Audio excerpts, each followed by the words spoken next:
কেউ যদি হৃদয়বান কেউ থাকে সে সহায়তা করার জন্য, এবং তারই ব্যক্তিত্ব যে হৃদয়বান লোক, আমি বলবো কেউ একজন হৃদয়বান লোক না হলে একজনকে ফেসবুকের স্ট্যাটাসের আলোকেই তাকে মানে কোনো কিছু বিবেচনা করে যে টাকাটা দিতে পারে, আমি মনে করি সে আসলে অনেক বড় হৃদয়ের অধিকারী।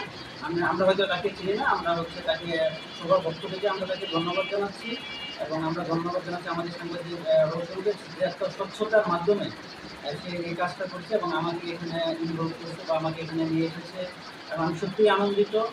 আমাদের এই মানবিক কাজগুলো সবার মধ্যে ছড়িয়ে পড়ুক, তাহলেই যে আমাদের যে সকলের স্বপ্ন যে কেউ দুঃখে থাকবে না। আমাদের বর্তমান সরকারের লক্ষ্য এটাই যে সবার জন্য সমান অধিকার প্রতিষ্ঠা করা।